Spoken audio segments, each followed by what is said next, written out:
Are you doing your run, feeling good or great about it, and then go to Strava, see someone else's stats, and your heart sinks? My times are so slow. Why can't I run that distance? Why are they so much better at running than me? If you dread going into Strava because comparison sucks the joy out of running, then this episode is for you. We're going to talk about why it happens and, importantly, what to do to stop the ugh and reclaim your mindset. Welcome to your running coach with GMacSpurr, the show where we go beyond pace, splits and PBs to explore the mental game of running. I'm Gillian, your running mindset coach, and I help runners like you turn self-doubt, comparison and negative thoughts into confidence, clarity and joy on every run. Today we're talking about one thing that almost every runner faces at some point. That sinking feeling when you see someone else's stats and how to stop it from stealing your energy, your motivation and your love of running. Let's start off with why comparison happens. Well, our brains are wired for comparison. Evolutionary, comparing ourselves helped us survive, but it can backfire when we're comparing ourselves in running. Recognizing this is the first step in taking control of your mindset. Now, highlight reel versus reality. Online stats only show a tiny slice of someone's run. We naturally assume that we're less than when we don't know the whole story, but learning to notice this mental trap is key to staying grounded in your own journey. Self-worth tied to performance. When we attach our value to pace, distance or personal best, comparison triggers that inner critic. Acknowledging this allows you to respond consciously instead of automatically feeling deflated. FOMO and social pressure. Seeing others' achievements can make us feel like we're missing out or falling behind. But understanding this as a normal mental reaction can help you choose a healthier perspective.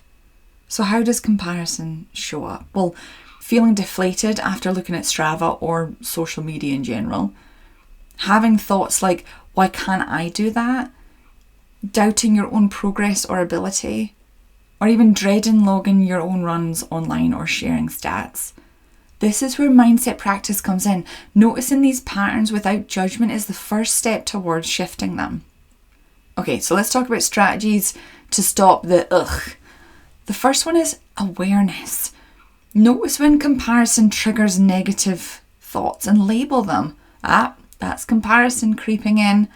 This simple act of noticing is a mental skill that gives you choice, rather than letting your thoughts run the show. Second one is reality check. Ask, what don't I know about their run or their life today? Remember, stats don't capture sleep, stress, fueling, training history, or even their running goals. This is about training your brain to focus on facts, not assumptions. Number 3 is reframe your perspective. Focus on your progress instead of theirs. Celebrate personal wins, no matter how small, and bonus points if those wins have nothing to do with numbers. Every time you consciously redirect your attention to your own journey, you strengthen your mental resilience. The next one is limit exposure. Take breaks from social platforms or apps that fuel comparison. Decide consciously what is helpful versus what drains you. This is mindset hygiene. Just like stretching helps to keep your body healthy, curating your mental environment helps your mind stay healthy. The next one is shift your measure of success. Replace speed, distance metrics with metrics that matter more. Energy levels, consistency, enjoyment, strength, or even mental resilience. This is about defining success on your terms, not someone else's stats. And finally, practice self-compassion. Remind yourself running is not a contest with others. It truly isn't. It's a celebration of what your body can do today. That simple internal dialogue trains your mind to be an ally, not a critic.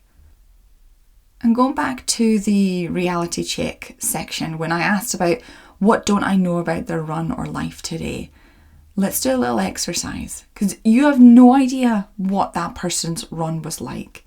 You're just looking at the data on Strava that shows her distance, her time, her splits. Let's break down what you aren't seeing behind the scenes.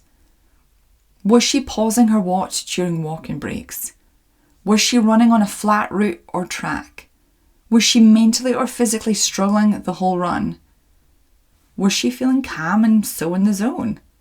Has she finally nailed her pre-run fueling that left her feeling energized? Had she had a fantastic night's sleep? Did she have a nourishing, carb-heavy dinner the night before? Did she have a stress-free day at work? Is she in her follicular phase and feeling like her energy is sky high? Has she been working really hard on increasing her strength and speed, and this is now showing in her stats? You don't know any of this from the few stats that you're seeing online. She could have had an awful run, but had great stats. Or she could have been feeling amazing. You don't know. And you don't know what her running goals are, what races she's interested, or what she is working on. For all you know, she could be looking at your training block, building for a half marathon, and wishing that she had a half marathon goal for this year. Perhaps this year she dedicated herself to getting strong and as fast as she possibly could. We all want what we don't have, and yet there are folks that would love what we do have. So that's what you don't know behind the stats. When you upload your data to Strava, what do you know behind the stats that someone seeing your time, distance and splits will never know? Recognising this as a mindset shift, it helps you reclaim the joy and the meaning in your running. Now, each episode I give you some journal prompts to dive a little bit deeper into the topic that we are discussing. I highly, highly encourage you to do these because listening to this episode may help you understand what's going on. You might have a few aha moments, but doing the work is what shifts your thought patterns and beliefs. Now, I normally give you one line, like maybe 5 journal prompts. This is a little bit more in depth, so you may need to pause me, rewind me, and listen to me a couple of times to get the full question. Because I've broken them down into 5 sections. So get your pen and paper or your journal ready, or even use the notes app on your phone. Ready?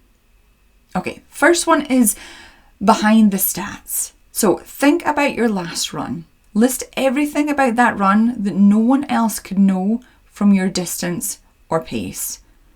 So I'm talking list your energy levels, your mood, the weather conditions, your pre-run fueling, how you slept, where your mindset was at, what challenges you faced. Once you've listed all that down, your question is, how does this awareness change the way you feel about that run?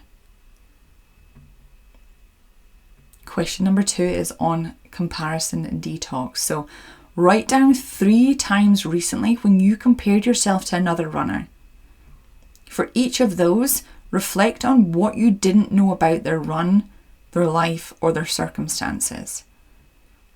So the question is, how might your perspective shift if you fully acknowledged these unknowns? Third one is your unique journey. So list the running achievements, milestones, or improvements that you are proud of, no matter how small. And the question is, how do these accomplishments reflect your personal growth, your consistency, or effort rather than someone else's stats? And number 4 is your inner critic versus your inner coach. When negative thoughts creep in about your pace or your distance, write down what your inner critic says and then respond as your inner coach would. So we're talking supportive, encouraging, and focused on progress. The question here is, what changes when you adopt this perspective? And final question is gratitude for your running life. Think about what you love most about running, whether it's the freedom, the sense of accomplishment, your body's strength, or mental clarity. The question is, how can you focus on these joys during and after your runs instead of external compromises? These journal prompts aren't just reflection, they're exercises in training your mind to support your running, not undermine it. Personally, I've not had a Strava account since, maybe 2018, 2019. And that was around about the time where I stopped posting my running stats on social media as well, because what I run has nothing to do with anyone else. And what other people run has absolutely nothing to do with me. I get that it can feel like accountability posting stats online, but it's really not. It's comparison dressed up as accountability. If you want relief from your inner critic who's telling you that you're not going fast enough, far enough, or that your dreams aren't that great, or want to take your running mindset to the next level, I invite you to join the Runner Identity Project. This is my signature 3-month program where we tackle mindset challenges head on. We build unshakable confidence in training and racing and help you step into the runner you've always wanted to be. The link is in the description box below to learn more and sign up. Let's make your mind your greatest running ally. Happy running.